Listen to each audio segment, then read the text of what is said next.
Hey,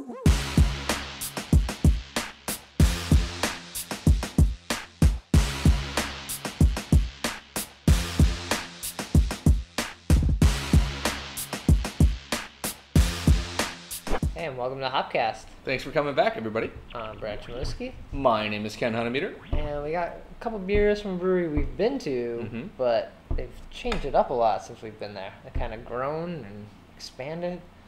Yeah, these are beers from Foothills, which is out in North Carolina.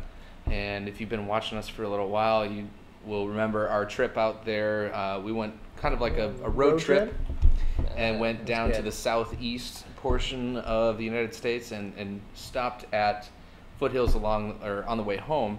And this was kind of our destination for the whole trip. We went for the Sexual Chocolate release. What was that? Was that 2008 or 2009? God, are we that old? I don't know. 9, 10, 10, 10. 10? 10. Okay. Sexual Chocolate is their, big Russian Imperial Stout that they brew with chocolate. So of course, like everybody else, they've got a big release at the brewery when their big stout comes out. And so we were there, waking up at 6 in the morning. It was a fun day. We got a beer and then we drove home. It was fun, but had some opportunity to try some of their other beers while we were there at the pub, and make a lot of great beers. Today we're going to be doing the Carolina Blonde, and also their Cottonwood Endo, which is an IPA. Right, and I don't remember if we had either one of these when we were at the brewery. I don't think so. And since then they've started, or they have like a production brewery now. Mm-hmm. I believe. I'm not sure the happenings of Salem, North Carolina, or not Salem, Winston. Yeah, Winston-Salem. Yeah. So I think beers might have changed a little bit from the brew pub to the production brewery. So we shall see. I mean, yeah, it was a very small, tiny operation. Well, they were hand bottling all those Sexual Chocolates. Yeah, so it was kind of a feat for them to overcome. So now that they got the production facility, I think we'll check that out and see how they're doing. All right, should we dive into the cream ale first? Yeah, let's do the Carolina Blonde Cream Ale.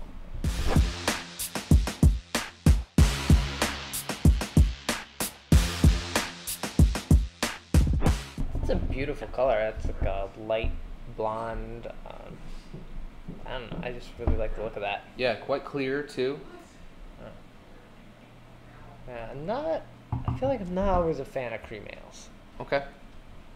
They're not one of the most exciting styles out there, but it's for me, sessionable, kind of just straight ahead, good drinkable beer. I like that. It's the cream ale style is kind of a weird one. It's much along the lines of a Kolsch, where it's fermented with ale yeast, but it's cellared or lagered for an extended period of time.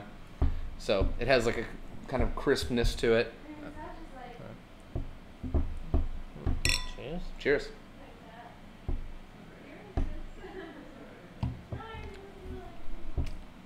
Huh. Yeah, a little bit of hop bite, but mostly it's got this like nice straw, grain or hay-like kind of character from the grain itself. Yeah. Oh, that's pretty nice. It's very well rounded. Yeah, it's just light. It's 4.3%. So very easy drinking. I think for the style, it has kind of a pronounced hop character. There's quite a bit of bitterness for a beer like this. Not that it's overwhelming, but you're not really expecting that much amount of hop character from a beer like this. Yeah, I guess even from a Kolsch, you wouldn't expect a bite in there. So. Interesting. It's smooth and drinkable. I guess it does have a creaminess to it. I guess I always think of cream ales as like, I don't know, creamier and sweeter. Maybe I'm thinking of something else, but like I don't associate it like a cream ale with like a light crisp beer. I'm thinking of like a cream soda isn't. Yeah, I think that's more in the actual name and the moniker. It's just like kind of like fools with people's minds. I would say that this is kind of on the dry side for a cream, which, you know, that's always inviting to me.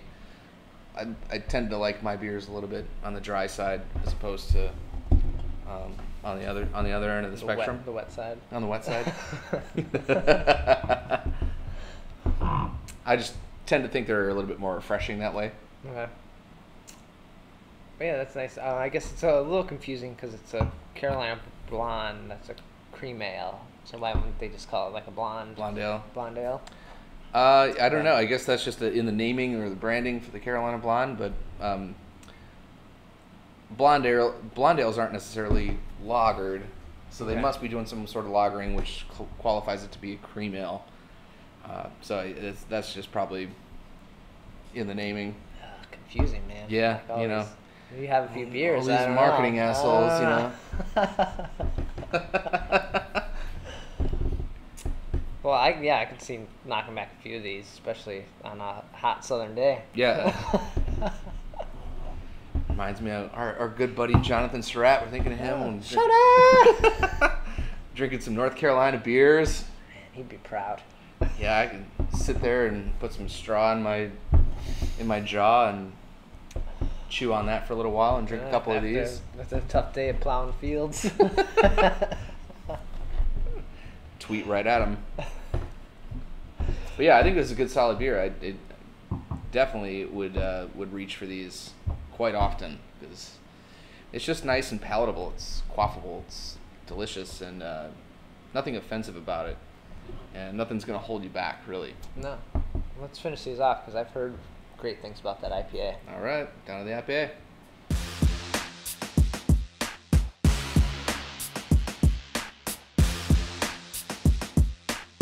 All right, it's time for IPA. Again, I think last episode we went first beer and then IPA. This time, cream ale, IPA.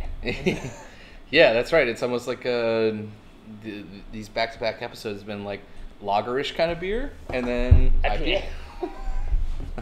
All right. So, everyone and their mother is making an IPA these days, and so why not try them all? I think I saw my mom brew one. Hello, Mrs. Chmielewski. I hope your IPA is fermenting well.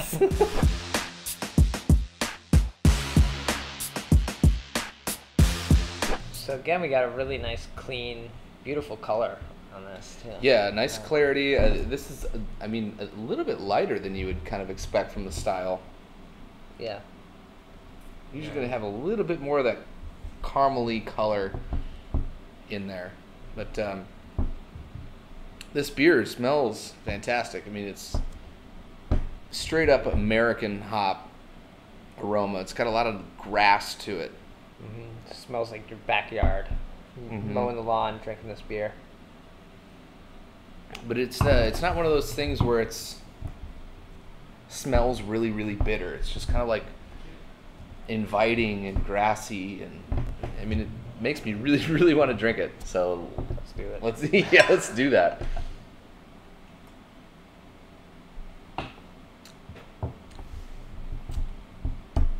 But it does have quite a bit of bitterness on there. Yeah, a lot of bitterness, and it is grassy in the taste. Yeah. Yep. That's kind of like where you get the initial hit of bitterness, and then the middle part is the grassiness, and then there's fruit at the end. Mm-hmm. So it takes you through different phases, which is kind of cool. Yeah. And again, like a little tropical fruit, I think, at the end. Mm-hmm. That's an interesting beer. It's tasty. Yeah. I feel like it's a different IPA than you usually see.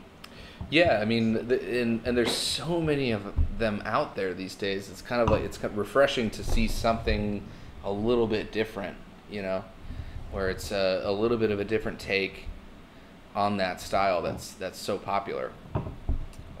And everyone seems to have their favorite or their go-to IPA, and I think sometimes they get lost. Like, I'll take IPA number 2. Oh, my favorite's IPA number 3.